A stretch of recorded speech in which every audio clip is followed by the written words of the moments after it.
Hello बच्चों, मैं हूं एस त्रिपाठी सर। आप सभी का रुद्र एकेडमी के यूट्यूब चैनल पर स्वागत है। आज मैं आप लोगों को फिजिक्स की क्लास जिसमें हम लोग पढ़ेंगे प्रकाश चैप्टर को, जो कि क्लास 10th और 12th के दोनों के बच्चों के लिए होगा। इसलिए बहुत ही ध्यान से समझिएगा। इस चैप्टर से क्वेश्चन करीब 10 से 12 अंक के आते हैं, और अगर समझा जाए इस चैप्टर को तो बहुत ही आसानी से ये चैप्टर समझ में आ जाता है। तो प्रकाश के चैप्टर में दो चीजें मेन हैं, एक प्रकाश का परावर्तन, दूसरा होता है प्रकाश का अपवर्तन। दोनों को समझेंगे, लेकिन सबसे पहले जो हमारा चैप्टर है उसको समझेंगे। प्रकाश, इसमें हम लोग पढ़ेंगे परावर्तन और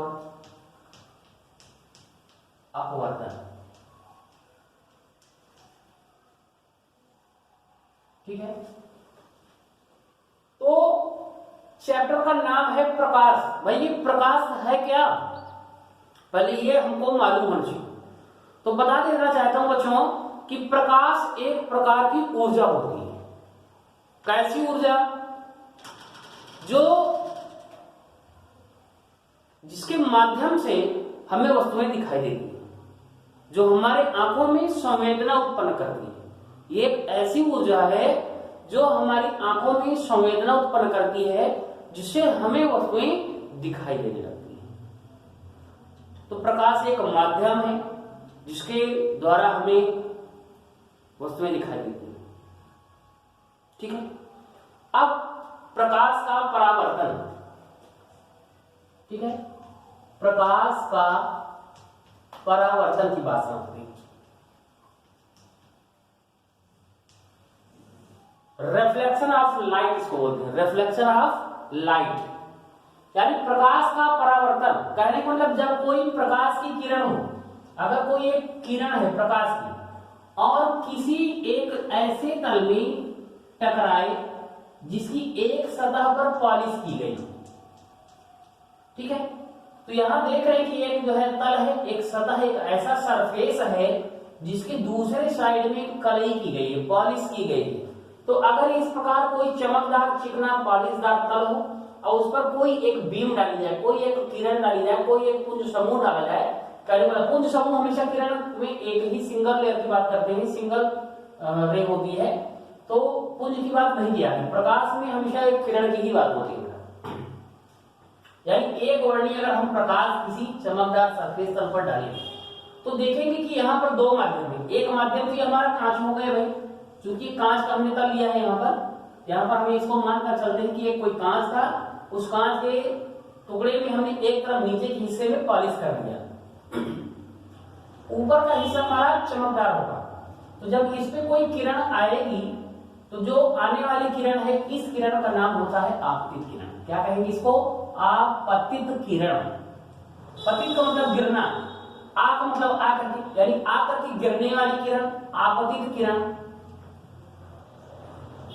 इसी को इंग्लिश में इंसिडेंट रे बोलते हैं, इंसिडेंट रे बोला जाता है। ठीक है, तो यहाँ पर आने वाली अगर कोई एक किरण है और वो किरण जब किसी भी चमकदार पॉलिशदार तल में गिरेगी तो एक गुण है उसका कि वो जो है उसी माध्यम में विपरीत दिशा में, दूसरी दिशा में, एक दिशा ये थी, इसी का जस्ट अपोजिट डायरेक्शन में क्या होती है, ये चली जाती है, रिफ्लेक्ट होती है, परावर्तित होती है। इसी का नाम है परावर्तित किरण।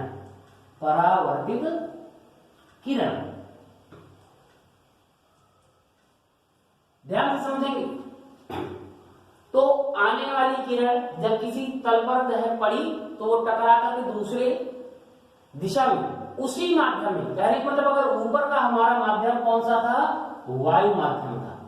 जो मीडियम है वो कैसा है, वायु, एयर है, एयर मीडियम से। यानी कोई अगर एक रे, एक किरण किसी भी सरफेस पर टकराती है और वो सरफेस कैसा होना चाहिए, पॉलिशदार होना चाहिए, तब वो जो रे है वो विपरीत डायरेक्शन में यानी अल्टरनेटिव डायरेक्शन में उसी माध्यम में चली जाती है। तो ये रिफ्रैक्टेड हमारी रे हो गई, ये इंसिडेंट रे हो गई, और इन दोनों के बीच में सरफेस चूंकि ये है, सरफेस में एक जो है हम परपेंडिकुलर डालते हैं, लंब डालते हैं, इसी को बोलते हैं नॉर्मल। क्या बोलते हैं? नॉर्मल इसको बोला जाता है। नॉर्मल का मतलब अभिलंब, हिंदी में इसको अभिलंब कहते हैं। तो यहाँ पर जो ये घटना हो रही कि कोई किरण जब आई और चिकने तल पर पड़ी और वापस हो गई, तो जो एक प्रकार की घटना है इसी को हम लोग कहते हैं प्रकाश का परावर्तन। आशा करता हूं कि समझ में आया होगा। अब यहाँ पर कुछ जो है ये तो रहा प्रकाश का परावर्तन के, अब परावर्तन के कुछ नियम हैं, परावर्तन के, प्रकाश परावर्तन के नियम।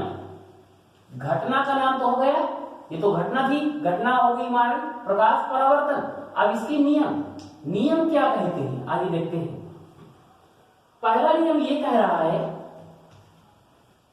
बच्चों कि जब कोई रे, जब कोई किरण किसी चिकनेदार तल पर जब पड़ती है वो वापस जाती है, तो अविलंब से यानी अविलंब से जितना झुकाव इस आपतित किरण का होगा उतना ही झुकाव परावर्तित किरण का होगा। अब आने वाली किरण इंसिडेंट होती है, इसलिए इस के द्वारा जो नॉर्मल के द्वारा आपतित किरण के बीच में कोण बनता है इंसिडेंट एंगल, इसी को आपतन कोण कहा जाता है। आई इसका सिंबल दिया गया है। दूसरा वाला रिफ्लेक्टेड होता है, इसलिए रिफ्लेक्टेड होने का आर से शुरू होता है, जिसका हम लोग सिंबल आर दे देते हैं। तो यहाँ पर पहला नियम हमारा ये कहता है कि जो आपतन कोण है, आपतन कोण यानी आई, आपतन कोण आई और परावर्तन कोण, परावर्तन कोण आर,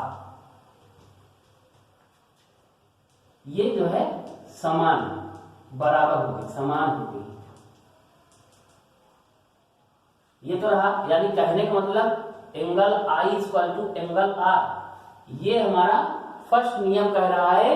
प्रकाश के परावर्तन के जो नियम हैं वो दो नियम हैं। दो नियम में जो पहला नियम है वो ये है कि आपतन कोण यानी जो अविलंब और आपतित किरण के बीच में बनने वाला कोण है आई, और अविलंब और परावर्तन किरण, परावर्तित जो किरण है उसके बीच में बनने वाला कोण आर, ये दोनों हमेशा बराबर होते हैं बेटा। ये तो हमारा पहला नियम। दूसरा नियम क्या कहता है? आपतन कोण कौन, परावर्तन कोण, सॉरी आपतन, आपतित किरण यहां हुआ, आपतित किरण कौन, परावर्तित किरण और अभिलंब, अभिलंब, ये तीनों एक ही तल पर होते हैं और एक ही बिंदु पर होते हैं। एक ही तल पर, एक ही तल पर और एक ही बिंदु पर मिलते हैं, यानी एक ही बिंदु पर मिलते हैं। जिस बिंदु पर, कहने का मतलब यह है कि आपतित किरण, परावर्तित किरण देख रहे हैं कि इस पॉइंट से मिल रहे हैं और ये अभिलंब, ये तीनों एक ही पॉइंट पर से मिलकर के जाते हैं, यानी एक ही बिंदु से मिलते हैं। और जिस पॉइंट पर मिलते हैं इस पॉइंट का नाम है कौन सा बिंदु? इस पॉइंट का नाम है इंसिडेंट पॉइंट, ठीक है, आपतन बिंदु कहा जाता है इसको। तो ये तीनों जो है एक ही तल पर मिलते हैं। ये रहा दूसरा नियम, ठीक है। ये तो रही हम लोगों ने जो पढ़ा दूसरे नियम की कि ये दो नियम इनके हैं। अब हम लोग पढ़ेंगे दर्पण, दर्पण के बारे में। आशा करता हूं ये दोनों हेडिंग समझ में आई होंगी।